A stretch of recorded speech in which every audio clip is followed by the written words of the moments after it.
కానీ అసలు ఇప్పుడు పాకిస్తాన్ ఎలా చూస్తోంది? బలూచిస్తాన్ ప్రపంచ దేశాలను అడుగుతుంది, మేము స్వతంత్ర దేశంగా ఆవిర్భవించాం, మా దేశంలో రాయబార కార్యాలయాలు ఏర్పాటు చేసుకోండి అని. అదే సమయంలో పాకిస్తాన్కు చెందిన ఆర్మీని పదుల సంఖ్యలో, ప్రతి అటాక్లోనూ పదుల సంఖ్యలో చంపేస్తుంది, మట్టు పెడుతున్నది. ఇప్పుడు ఒక్కొక్క సిటీని ఆక్రమించుకుంటుంది. ఇప్పుడు పాకిస్తాన్ బలూచిస్తాన్పై ఏదైనా కుయుక్తులను పన్నే అవకాశం ఉంటుందా? ఎందుకంటే తన అస్తిత్వం కోసం ఎలాంటి మారణ హోమానికైనా పాకిస్తాన్ వెనుకాడదు. అప్పట్లో బంగ్లాదేశ్లో కూడా పెద్ద ఎత్తున మారణ హోమానికి పాల్పడింది. బంగ్లాదేశ్ విభజన సమయంలో వాళ్ళని అణిచివేసే దిశగా. ఇప్పుడు బలూచిస్తాన్ విషయంలో పాకిస్తాన్ ఏదైనా కుయుక్తులు పన్నే అవకాశం ఉంటుందా? ఆల్రెడీ ప్రారంభించింది. చైనా ఆల్రెడీ రంగంలోకి దిగింది ఈ ఘటనకు సంబంధించి. చైనా ఆల్రెడీ ఇక నీ వల్ల కాదు, నువ్వు వదిలేస్తే నేను చూసుకుంటాను, బలూచిస్తాన్ నేను మాట్లాడుకుంటా అని చెప్పినప్పుడు పాకిస్తాన్ భయపడిపోతుంది. ఎందుకంటే కనుక నేరుగా బలూచిస్తాన్తో బలూచ్ ప్రతినిధులతో కనుక కాంటాక్ట్ పెంచుకున్న, బలూచ్ ప్రతినిధులతో మాట్లాడుకుంటే కనుక తమకు నష్టం అని చెప్పి పాకిస్తాన్ భావించిన పక్షంలో ఇప్పటికే ఆ ప్రయత్నాలు చేస్తోంది. కానీ చైనాకు సంబంధించి ఎప్పుడైతే డైరెక్ట్ గా కాంటాక్ట్ లోకి వెళ్తానో, బలూచిస్తాన్తో మాట్లాడుకుంటా ఉందో అప్పుడు ఈ దాడుల్ని తీవ్రతరం చేసే ప్రయత్నం చేస్తోంది. మరి ముఖ్యంగా బలూచ్లోని క్వెటా నగరాన్ని స్వాధీనం చేసుకునే ప్రయత్నం చేస్తుంది, కానీ కావటం లేదు. ఎందుకంటే ఇటు గ్వాదర్ పోర్టుకు వెళ్ళాలంటే వాళ్ళకున్న మార్గం అది. అట్ ద సేమ్ టైమ్ ఇటు కరాచీ పోర్టుకు రావాలంటే హైవే. సో వీటి మీద ఎప్పుడైతే బలూచ్ లిబరేషన్ ఆర్మీ ముఖ్యంగా కాన్సన్ట్రేషన్ చేయడం జరిగిందో, పెద్ద స్థాయిలో పెద్ద ఎత్తున బలగాల్ని పంపించే ప్రయత్నం చేశాడు ఆసిమ్ ముందర్. దాంతో పాటు కుయుక్తులు పన్నే ప్రయత్నం చేశాడు.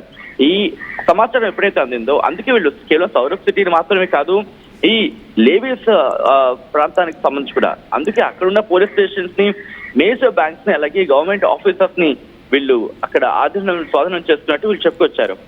ఏమంటున్నారంటే పాకిస్తాన్ ఫోర్సెస్ వాళ్ళు అప్పటికి ఇంటెన్స్ క్లాషెస్ ని అంటే తీవ్రతరం చేశారు వాళ్ళ దాడుల్ని.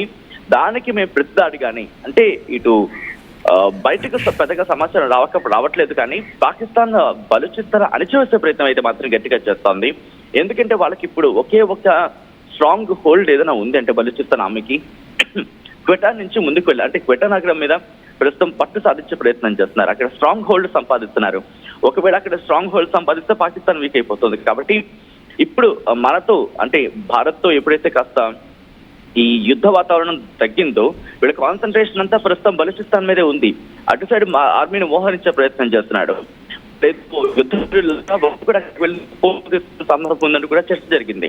సో దీనికి బలూచిస్తాన్ లిబరేషన్ ఆర్మీ ఏం చేస్తుందంటే ఇంక లాభం లేదని చెప్పి దాడిని తీవ్రతరం చేస్తోంది. వాళ్ళ కుయుక్తుల్ని ఎప్పటికప్పుడు తిప్పకొట్టే ప్రయత్నం చేస్తోంది. ఎలా అంటే అక్కడ స్టేషన్ హౌస్ ఆఫీసర్ ని వాళ్ళని అదుపులోకి తీసుకున్నారు.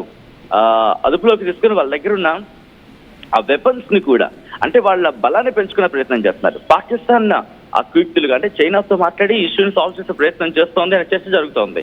But on the other version China నేరుగా రంగంలోకి దిగి మేము మాట్లాడుకుంటాం, ఎందుకంటే మాకు సిపెక్ అక్కడ ఉంది, at the same time America సంబంధించి మాట్లాడుకుంటాం చెప్తాం. ఇలా రెండు వైపులా కూడా చర్చ జరుగుతోంది. బట్ బలూచ్ లిబరేషన్ ఆర్మీ మాత్రం మేము ఎవరి చేతిలోకి వెళ్ళం, మాది మేము మాలాగే ఉంటాం, స్వతంత్రంగానే ఉంటాం అంటూ వాళ్ళు చెప్పుకొస్తున్న పరిస్థితి అయితే ఉంది. Rohit. Right Sachin, Balochistan liberation army పాకిస్తాన్కు మరోసారి చుక్కలు చూపించింది.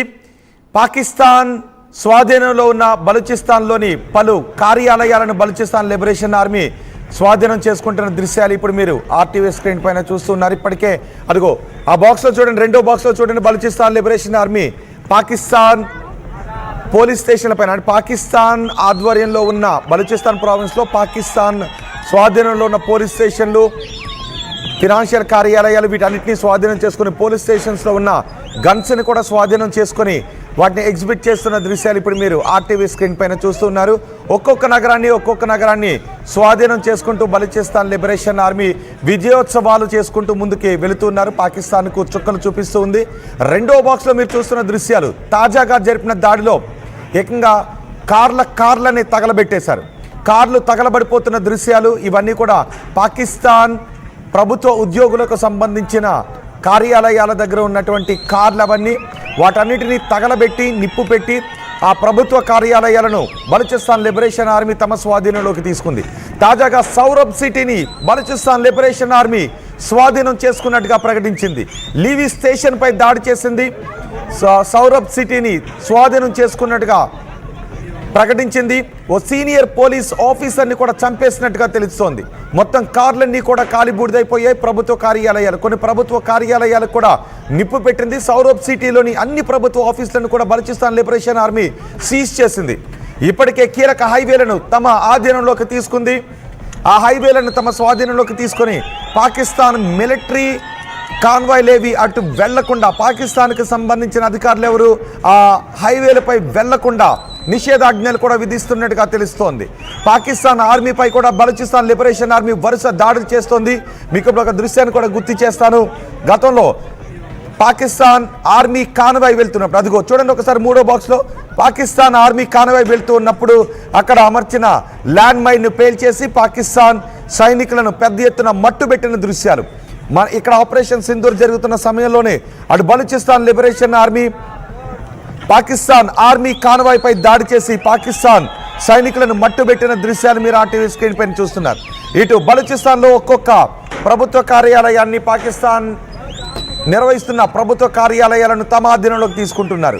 తుపాకులు చేతబట్టుకొని ఆ కార్యాలయాల దగ్గరికి వెళ్ళి కుదిరితే అందులో ఉన్న వాళ్ళు పోలీసులో లేదంటే మిలిటరీ సిబ్బందో అయితే వాళ్ళని మట్టు పెడుతూ ఉన్నారు. సాధారణ అమాయకులు ఎవరైనా అయితే వాళ్ళను వదిలేస్తున్నటువంటి సందర్భాలు చోటు చేసుకుంటున్నాయి. చూడండి ఒకసారి గన్తో పేల్చి ఆ తర్వాత లోపలికి వెళ్ళి ఆ బిల్డింగ్ అంతటిని కూడా తమ స్వాధీనం చేసుకున్నారు. ఇప్పుడు వీళ్ళని ఎలా హ్యాండిల్ చేయాలి, వీళ్ళని ఎలా అనగదొక్కాలి అని పాకిస్తాన్ ప్రయత్నాలు చేస్తోంది. ఇదిగో ఈ దృశ్యాలు కూడా మీరు చూడొచ్చు. కొన్ని ప్రభుత్వ కార్యాలయాలకు నిప్పు పెట్టడంతో అవి తగలబడిపోతున్న దృశ్యాలు. కొన్ని ప్రభుత్వ కార్యాలయాలకు నిప్పు పెట్టారు, కొన్ని ప్రభుత్వ వాహనాలకు నిప్పు పెట్టారు. దీంతో అవి తగలబడిపోతున్న దృశ్యాలు మీరు ఆర్టీవీ స్క్రీన్ పైన చూస్తున్నారు. ఇప్పుడు బలూచిస్తాన్ లిబరేషన్ ఆర్మీ మేము స్వతంత్ర రాజ్యంగా ఆవిర్భవించాము, పాకిస్తాన్కి చెందిన ఎటువంటి అధికారిక కార్యకలాపాలు మా దేశంలో నిర్వహించొద్దు, మా భూభాగంపై నిర్వహించొద్దు, మా భూభాగాన్ని వదిలి పాకిస్తాన్ పాలకులు వెళ్ళిపోండి అని వాళ్ళు నినాదాలు చేస్తూ ఉన్నారు. ఆ కార్యాలయాలను తమ స్వాధీనంలోకి తీసుకొని వాళ్ళందరినీ కూడా బయటికి పంపించేస్తున్న దృశ్యాలు ఇప్పుడు మీరు తాజాగా సౌరభ్ సిటీలో తాజాగా చేసిన దాడికి సంబంధించిన దృశ్యాలు మీరు ఆర్టీవీ స్క్రీన్ పైన చూస్తున్నారు. సౌరభ్ సిటీని వాళ్ళు తమ ఆధీనంలోకి తీసుకున్న తర్వాత అక్కడ ఉన్న ప్రభుత్వ కార్యాలయాలకు, కార్లకు నిప్పు పెట్టింది Balochistan liberation army. Balochistan liberation army రోజు రోజుకు బలూచిస్తాన్ ప్రావిన్స్లో కార్యాలయాలు, ప్రదేశాలను తమ ఆధీనంలోకి తీసుకుంటూ ఉంటే ఇటు పాకిస్తాన్ చైనాతో కలిసి కుతంత్రాలు నిర్వహిస్తుంది. ఎందుకంటే China సిపెక్, China Pakistan economic కారిడార్ని Balochistan మీదుగా తీసుకువెళ్తుంది. బలూచిస్తాన్లో గ్వాదర్ పోర్టు దగ్గర దాన్ని ఎండ్ చేస్తుంది. అయితే చైనా కుతంత్రాలను కూడా బలూచిస్తాన్ లిబరేషన్ ఆర్మీ ఎండగడుతుంది. చైనా సైనికులు ఎవరైనా ఆ ప్రాంతం గుండా వెళుతూ ఉంటే వాళ్లను కూడా నిలువరించిన పరిస్థితులు అక్కడ చోటు చేసుకున్నాయి. దీంతో ఇప్పుడు బలూచిస్తాన్ లిబరేషన్ ఆర్మీని ఎలా అనగదొక్కాలి అని చైనా, పాకిస్తాన్ కలిసి ఇప్పుడు కుతంత్రాలు చేస్తున్నట్టుగా తెలుస్తుందా. కుతంత్రాలను అడ్డుకుంటామని బలూచిస్తాన్ లిబరేషన్ ఆర్మీ ధైర్యంగా చెప్తున్నారు.